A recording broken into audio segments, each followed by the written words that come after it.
Greetings. Today is a wonderful day because today I get to go stand in front of my own personal hell. I failed miserably last year at my attempt to fight off the darkness from my PTSD, reaching out into every corner for help and I couldn't find purchase anywhere. I blamed everything and everyone and everything. It just was in a terrible mental state. How I survived, I truly don't know.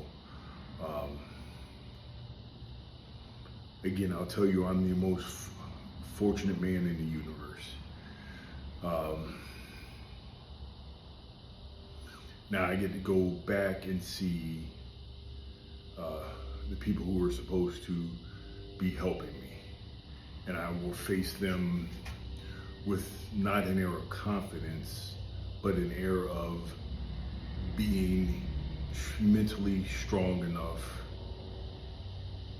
to slay my dragon. I face defeat from my dragon. And each time I'm defeated, this time you broke my sword. I have a chance to be resurrected and put back together. I'll get a better sword, craft a much sharper sword. Next time, my armor was weak in this spot. This time, resurrected again, make my armor a little bit tougher. Next time, my shield wasn't up to the task. Fashion a better shield. I've done all of those things. I've put in that mental work. Now I get to find out what it's all worth. And I'm very excited to find out if that scenario. I got to find out the hard way that all mental health professionals do not have your best interest in mind. No one will care about your mental health or health as much as you do. That being said, you need to become your own best advocate, and you need to find out on your own if something's not working for you, or if something sounds off. Question it. Just question it, because there's something there to challenge the professionals.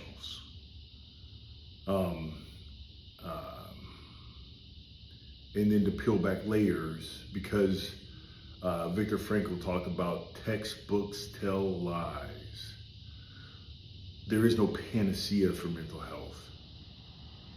So you're looking at percentages. And when you're dealing with somebody with an issue, and they fall outside of those, hey, 70% or 65% or 51%, they fall outside of those parameters of success.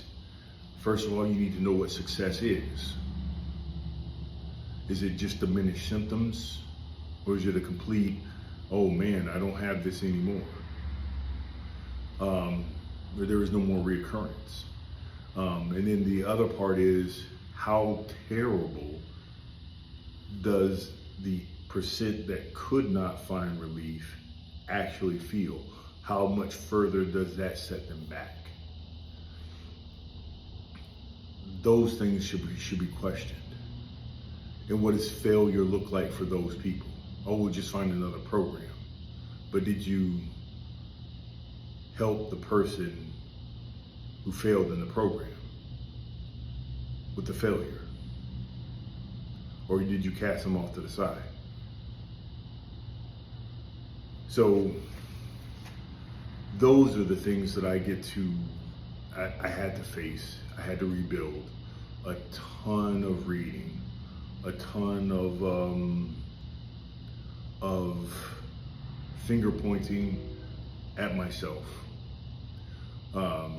becoming truly accountable, responsible, and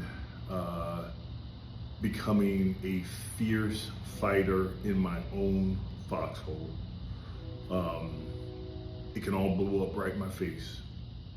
But now I have so many tools to pull from, so many stronger mental pathways to take, that the decisions that I make, the verbiage that I will present, the case that I make for myself,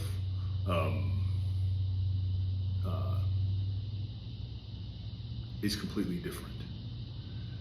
The emotional toll that this journey has taken on me has been devastating.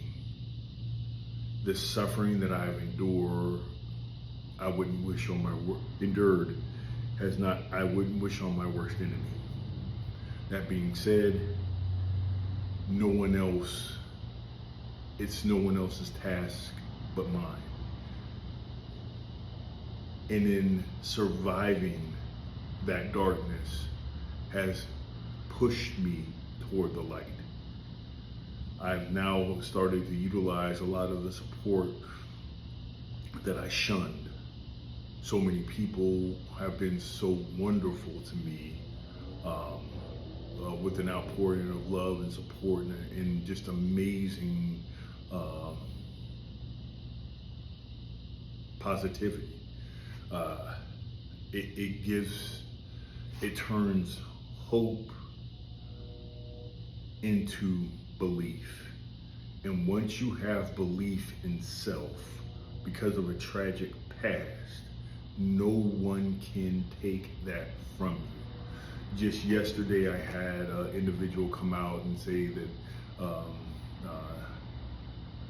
their cancer had come back. And I looked at her and I said, okay. And she said, she's going on, and I'm like, stop. And I'm like, you beat this before? She's like, yes, 23 years ago. And I'm like, okay, then you'll beat it now. No one can take away the fact that you adhered to this suffering. And from all of that anguish comes strength after or even during your survival. So I reminded this person and kept telling him over and over again, okay, at some point you had to believe in yourself enough to get over this the first time. You had to work with the doctors, you had to work with nutritionalists, you had to do everything and you conquered this. It's come back again. Life does not ask you, what do you think? Are you ready for this? It doesn't ask you any of those things. It presents you with an opportunity. So that's how I'm starting to see things now. That's how I'm starting to understand much, much better how things are working. And that is the light in the darkness. I push myself so hard,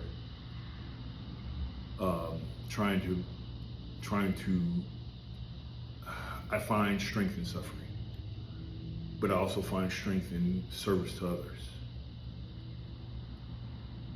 I could have easily gone right past this individual, but this person needed to say something to me and I needed to listen. Maybe that's how this is supposed to go. Maybe that's my service.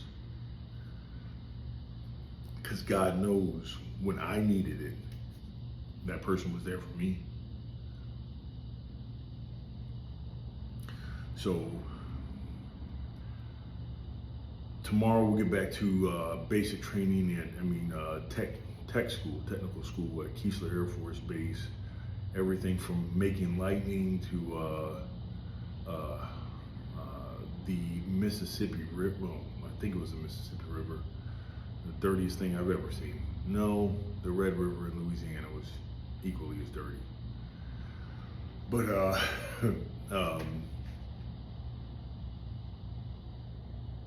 as always, be the reason someone smiles today. You never know how much that smile can lift a person out of that darkness. And I'll see you next time.